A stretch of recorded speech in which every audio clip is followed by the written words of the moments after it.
Welcome back to The Explainer. I'm absolutely thrilled you're joining us today because, well, we've got a genuine financial mystery on our hands. We're zeroing in on Taylor Morrison Home Corporation. You probably know them by the ticker TMHC. And we're going to try and answer one very specific, very crucial question today. Is this incredibly cheap stock a rare, hidden gem just waiting to be scooped up? Or is it a dangerous value trap ready to snare unsuspecting investors? Let's just jump right into the data. So, is TMHC a value trap? We're essentially putting on our financial detective hats today. I mean, we all know the nightmare scenario of a value trap, right? You buy a stock at a massive discount, only to realize the underlying business is actually just falling apart. Today's explainer is going to pull apart TMHC's recent performance to figure out exactly which side of the line they actually fall on. Okay, let's dive into this with Section 1, the setup, a heavyweight contender. First things first, Taylor Morrison isn't some tiny, unproven operation. We're looking at a massive $5.659 billion market cap. They have serious mass and stability in the housing market. So, when a heavyweight company of this size starts trading at a deep discount, it definitely demands our attention. And hey, it's not just about their size. They have a serious track record of long-term winning. Just look at their 10-year total return. It is sitting at a whopping positive 323.49%. No joke. This isn't a company that has struggled to create value. Historically, they've been an absolute powerhouse for their shareholders, consistently compounding that value over the last decade. Which brings us to Section 2, the clues. A hidden gem? Let's see what the valuation metrics are telling us. So why exactly are value investors salivating over this stock right now? Well, the first major clue is 9.01. That is TMHC's current price-to-earnings ratio. For a little context, a PE ratio under 10 is generally considered super low in the broader market. It immediately makes you stop and ask, why is a multi-billion-dollar home builder, one with a history of 300+% returns, priced so incredibly cheaply right now? I mean, you're essentially paying just over $9 for every single dollar of earnings they generate. To really frame just how cheap that is, let's look at a classic metric we're all pretty familiar with, the margin of safety. Basically, it's that crucial financial buffer between the actual intrinsic value of a stock and its current market price. And this brilliantly illustrates why people are talking about THMC. The math here is wild. The current stock price is hovering right around $60.39.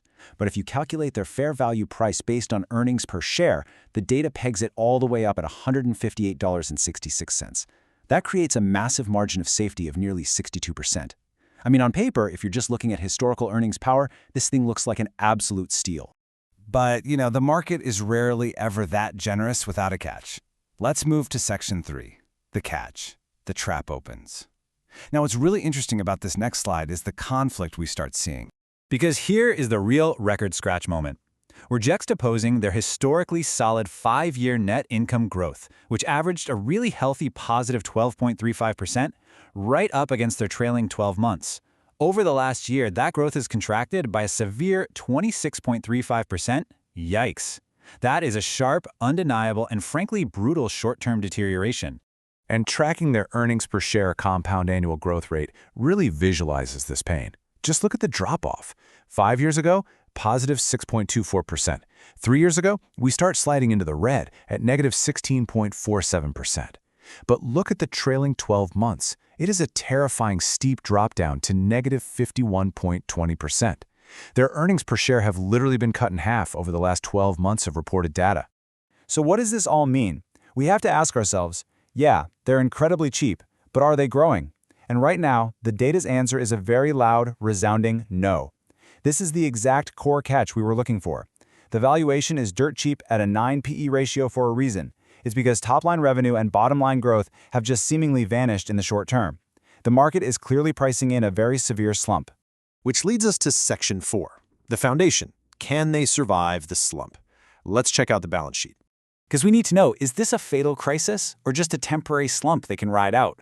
We've got to look at their financial armor. And the first critical piece here is their debt load. A debt-to-equity ratio of 0.38 is incredibly healthy. It basically means that for every single dollar of equity, they only hold 38 cents of debt, so they are absolutely not over-leveraged. In an industry like home building, which we all know is super sensitive to interest rates and economic cycles, playing it relatively safe with debt is a massive structural advantage when profits start taking a hit. To really appreciate their defensive posture, though, we need to quickly look at liquidity. Specifically, the current ratio, which measures a company's ability to pay off short-term liabilities using its current assets. And what we find here is, frankly, extraordinary. Taylor Morrison's current ratio is 7.0.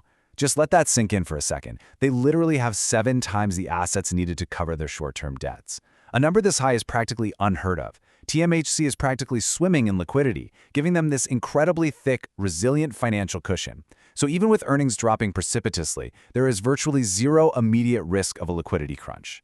Let's move to the next piece of data and see how this builds into one of the most fascinating and kind of bizarre realities in their entire report. While their trailing 12-month net income growth is down 26.35%, take a look at their free cash flow growth over that exact same period. It has surged by almost 80%. Remember, free cash flow is the actual tangible cash left over after operating expenses and capital expenditures. So sure, profits on paper are down, but the actual cash piling up in their bank accounts is skyrocketing. All right, let's pull all of this together in Section 5. The verdict. Synthesizing the clues. We've unspooled some seriously conflicting data points today. So the crucial point is really balancing these 4 core truths.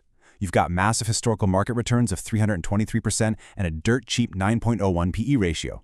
But you have to weigh that against a severe, undeniable earnings slump. Yet, on the flip side again, they possess a nearly flawless financial defense and are just overflowing with cash. Which brings us right back to where we started, leaving you with this final thought to really ponder. Does a rock-solid, cash-rich foundation outweigh a severe recent earnings slump? The data paints a picture of a company facing very real cyclical headwinds, but one that is absolutely armed to the teeth to survive them. So whether TMHC is a value trap to be avoided or a hidden gem just waiting to rebound, well, that's ultimately for you to decide based on the evidence we've reviewed today. Thank you so much for joining me for this explainer. Keep digging into the data, and I will see you next time.